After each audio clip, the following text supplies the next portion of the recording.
This is Valley News Live at noon. The blowing snow is creating whiteout conditions on the roads, and that's making it very difficult for drivers across the valley. A multiple vehicle crash closed a portion of I-29 between West Fargo and Castleton. The North Dakota Highway Patrol says there were multiple injuries.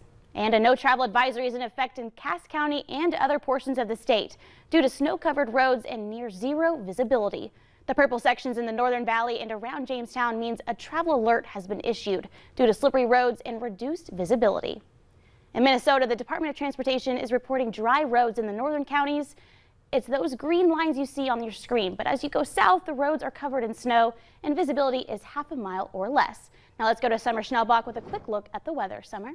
Thank you so much, JC. Yeah, the screens behind you and even right here look completely gray, but that's how poor visibility is. This is our Luther Family Ford Skycam in South Fargo, and really all you can make out are those street light posts. Visibility is not good, even right here in town. That's why we've got a first alert weather day, not just today, but continuing into tomorrow as well. For today in the southern half of our region, heavy snow, drifting snow across those roads, and poor visibility will continue through tonight. Meanwhile, across the northern valley, dangerous cold is the story with bitter wind chills as cold as 50 below zero, as was the story for some of our morning. Just in the last few minutes, a blizzard warning has been issued for the southern half of the valley, including areas like Valley City, Castleton, Fargo, Barnesville, Breckenridge, Lidgerwood, all the way to Gwinner as well. Again, this was just issued a couple minutes ago, that blizzard warning.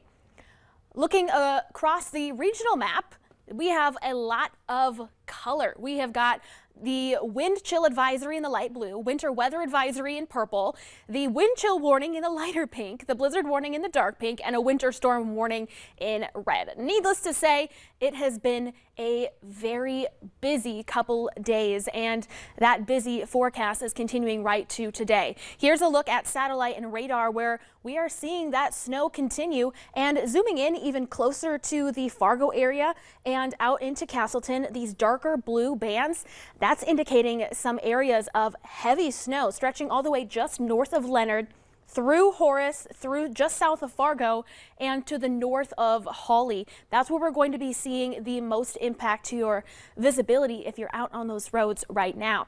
The latest visibility map shows it's zero in Jamestown at this hour, around a quarter mile in Oaks and Fargo, 0.8 miles in Detroit Lakes and Fergus Falls, only a half mile in Alexandria. Even up in the northern valley with just a little bit of snow, visibility is still poor, 1.5 miles in Thief River Falls, 1 mile in Grand Forks.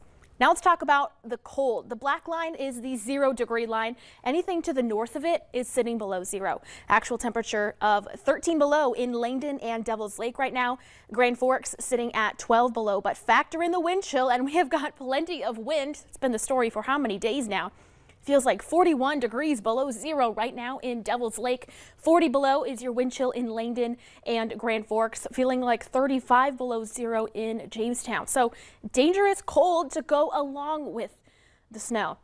A few snowfall reports that have come in so far today. Hankinson, North Dakota, 7.6 inches. Lidgerwood, 7 inches, 6.5 in Sisseton. Half a foot in Fairmount, North Dakota.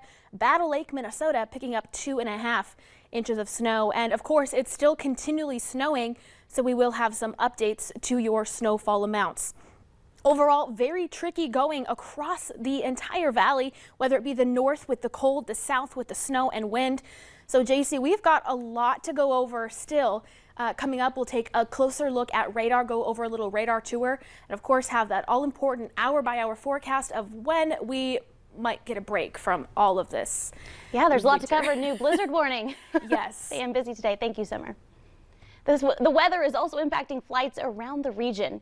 At Hector International Airport in Fargo, a flight coming from Minneapolis that was scheduled to be here at 12:30 has been canceled. A couple of flights coming in from Denver and a flight from Dallas this afternoon have also been canceled. A flight that was supposed to head to Chicago at 9:30 this morning is now scheduled to leave at around 3 this afternoon. And multiple departing flights have been canceled so far today. In Grand Forks, a flight that was scheduled to come at around 1 from Minneapolis has been delayed. All other flights appear to be running on time. The White House hasn't set a date or time, but President Biden says he's open to talks with Russian President Vladimir Putin in order to avoid a war in Ukraine. Reporter Deborah Alfarone has more details from the White House.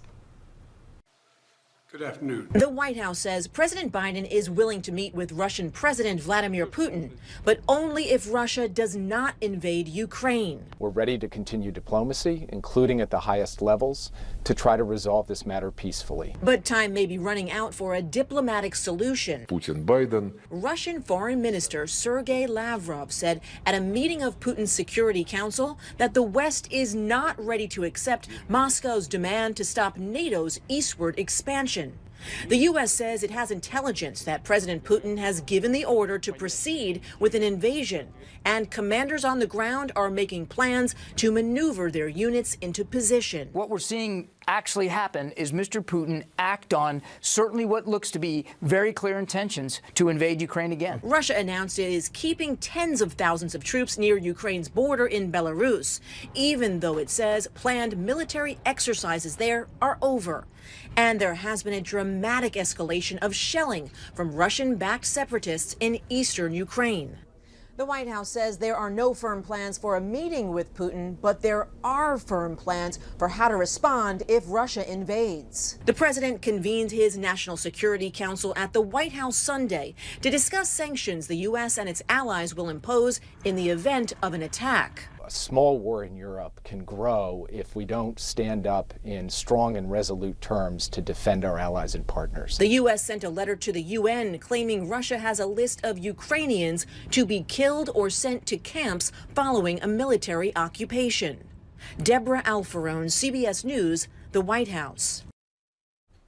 Ukraine's foreign minister issued an urgent call for the UN Security Council to convene immediately to discuss sanctions against Russia in order to deter an invasion.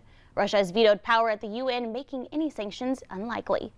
The trial of 3 former Minneapolis police officers charged with civil rights violation in George Floyd's killing is entering what could be its final week. Today, Thomas Lane takes the stand. J. Alexander King and Toe Tao had their turns last week.